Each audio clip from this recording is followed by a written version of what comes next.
Welcome to your Transmute Yourself weekly live show where we talk about topics related to fear of commitment so that you can create your own fulfilling relationships. My name is Javier Peñalba, your host, and today we're going to talk about 5 strategies to overcome the fear of rejection.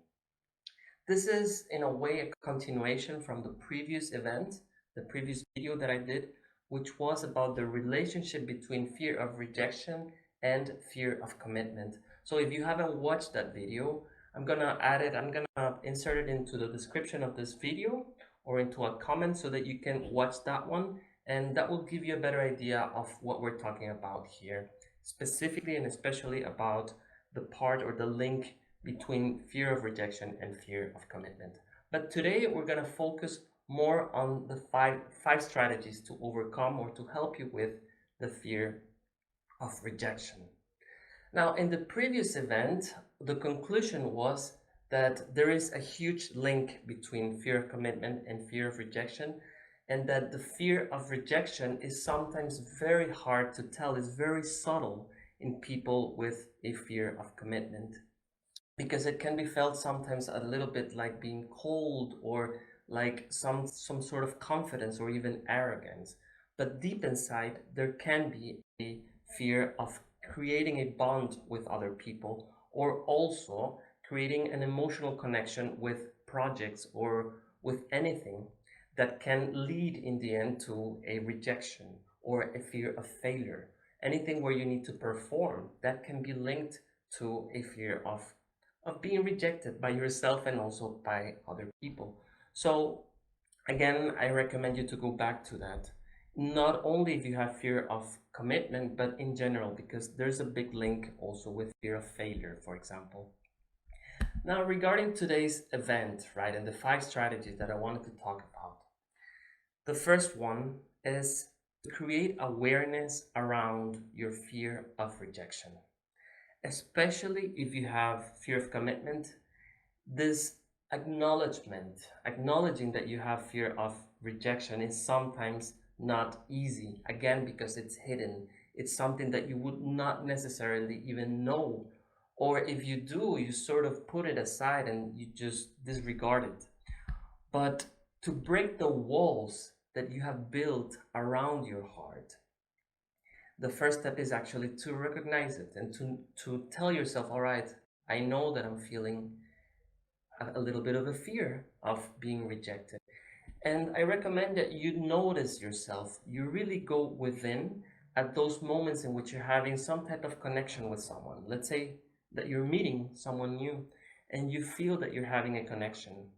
It can be triggered sometimes at that point in which the connection is becoming stronger. So what people with fear of commitment tend to do, as linked to fear of rejection, is to walk away or to simply make a disconnect, right? Disconnect at that point.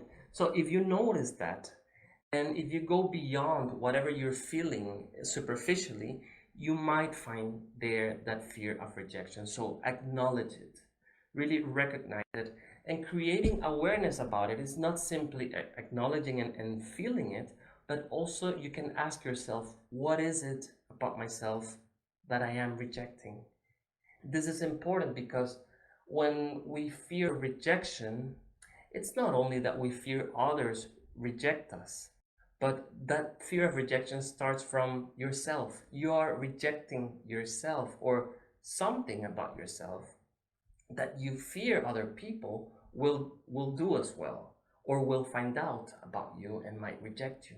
So being really open, being super honest with yourself about what is it that you're not really liking about yourself or you're not proud of about yourself, doing this, and you can even list it out and just have a list of the things that you don't like about yourself and that you reject from yourself. That can give you already an idea of what's going on with you. So again, acknowledging that you have a fear of rejection and creating awareness about what are those things that you're rejecting about yourself. If you want to take this step even deeper of creating awareness, you can even ask yourself how true those things are that you are rejecting about yourself. remember that they're pretty much judgments in general, but they should be based upon some facts. Many times we're just focusing on the facts that support those things, those so-called weaknesses, but sometimes they're not even that true. And you can check yourself. You can also use the help of a coach like me to check whether those things are actually based on supported, uh, whether they have actual support, right? So ask yourself, are these things that I'm rejecting about myself true? And if some of those are, because there's a lot of support, that's totally fine. We'll deal with that in some of the next steps.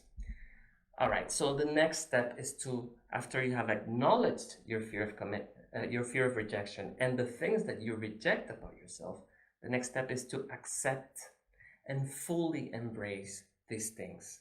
So accept your fear of rejection and the things that you don't like about yourself or that you reject about yourself, and fully embrace them. This is important because the tendency would be to acknowledge it and then to hate it, right? Or to reject it or to hide it. But this is, you might have heard the term the shadow. This is very linked to the shadow. There are things that we might not like or be proud about ourselves. But in this step, what I'm telling you to do is to actually open your arms to it, embrace it, and tell yourself, yes, I am afraid of rejection, and that's totally fine. I'm also not proud, or I don't like a couple of things about me, and I accept those things that I don't like. I love myself and I love those things. It can be hard, it can sound superficial, but try to connect with yourself as you're saying that, and having a little bit of compassion with yourself. That's going to help you to grow confidence, not to care too much also whether you're rejected or not, and to, of course, heal that part of the fear of rejection, and as a result also your fear of commitment. A third step, or a third strategy that I recommend, is to connect to your strengths. So we were talking right now about so-called weaknesses, or things that we might not like about ourselves, or that we reject from ourselves. In this step, I want to take a more holistic view of your own self, right? And we also have things that we're good at or that we're proud of. So it's okay also to put your energy there so that you see yourself holistically and that you actually recognize them. So by strengths, it can be skills that you have that maybe not everybody has. So just acknowledge that and feel proud of it. It's okay. It's okay to feel proud. It's not arrogant. Or it might be things that you have achieved. So things that you're proud of having achieved in the past. Acknowledge those things and put some energy there as well. It can make you feel good, and also it can help you to build that confidence. All right, so the next strategy, I want to take you beyond strengths and weaknesses, beyond duality, good and bad, because we always tend to fall into the trap of, if someone proves my strength wrong, for example, then I'm gonna be sad, right? I'm gonna feel sad or demotivated, disappointed. Or if someone proves my weakness to be true, then it can happen also that you don't feel happy. So moving beyond these things, I just want to remind you that these are judgments in general. Even our strengths, they might be based upon facts, yes, but if we go beyond these things, that's, in my opinion, and also in my experience, where our true confidence and our true power lies. So first, acknowledging that the mental, physical part of strengths and weaknesses, and then going beyond that. And how do you do that? I want to put this into a visual way so that it's easier to understand what I mean.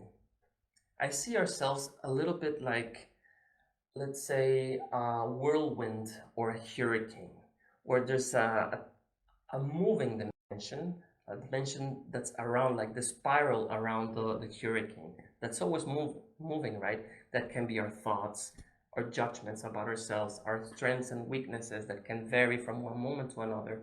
emotions, things that happen. But deep or in the center of that, there's something that doesn't move, right? That's the eye of the hurricane. So think of that as your essence. Think of that as the part of you that is not really affected by all of this movement. That divinity, that part of you that's, I call it the essence. It's like a transcendental dimension. Other people call it that way. I think if you can connect to that, you will stop caring that much about things that others say about you, or whether you're rejected or whether you're accepted. When you can really connect to this part, you'll feel the real power within you. I really assure you this. And how do you do this? Well, first, by observing your thoughts, especially at those moments in which we're getting worried or fearing things, but also in those moments in which we feel very proud of a success or an achievement. It's fine to feel proud again, but observe it, because it doesn't last. Again, it's like a wave, it will go down as well again. So come back always to your center. And this, what I'm talking about right now, is actually that it's your center. Your center, can call it your center as in your soul itself, that is love, that is peace, that is immutable, that transcends fears, that transcends strengths and weaknesses.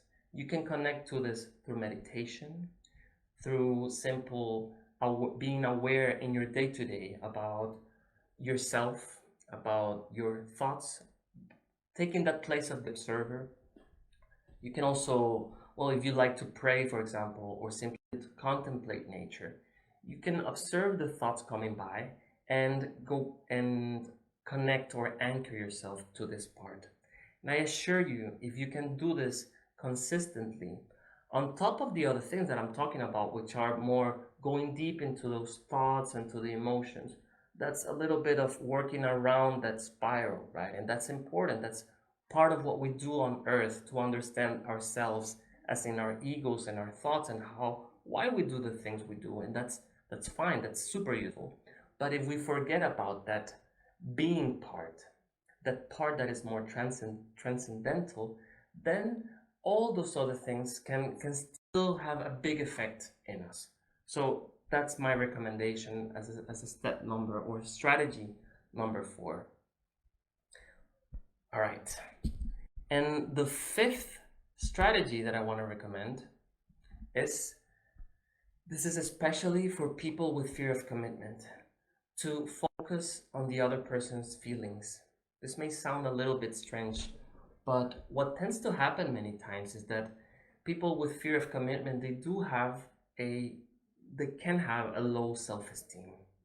And when they reject other people, or when they walk away or disconnect, this type of things, what happens is that they think, oh, I'm not that important actually to have that much of an effect on that person. They might not think it consciously, but deep inside, there's that belief that as they are not that important, then nothing bad is gonna, or nothing that bad is gonna happen.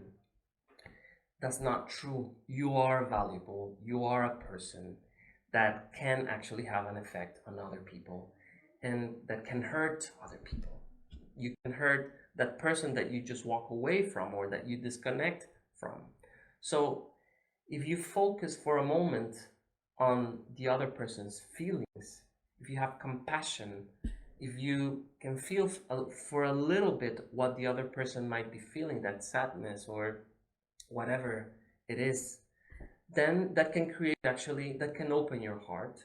By that I mean actually feeling something, feeling a little bit of love, although that may be accompanied by sadness, but that's okay. That's opening your heart, and that can create a connection with whoever it is.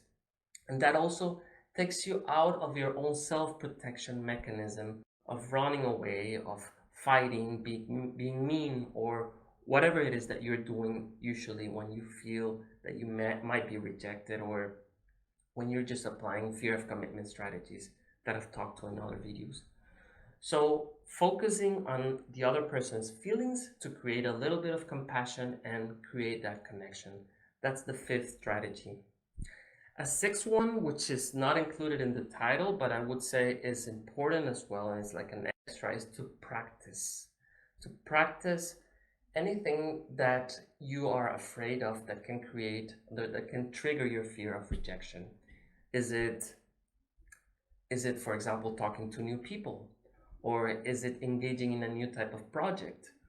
Or is it any activity, anything within your relationship that can trigger that a little bit and can make you act in ways that can make you mean or can make you walk away, etc. So practice those things consciously, having these things in mind that I have talked to in this video, and I'm sure that you will make huge progress.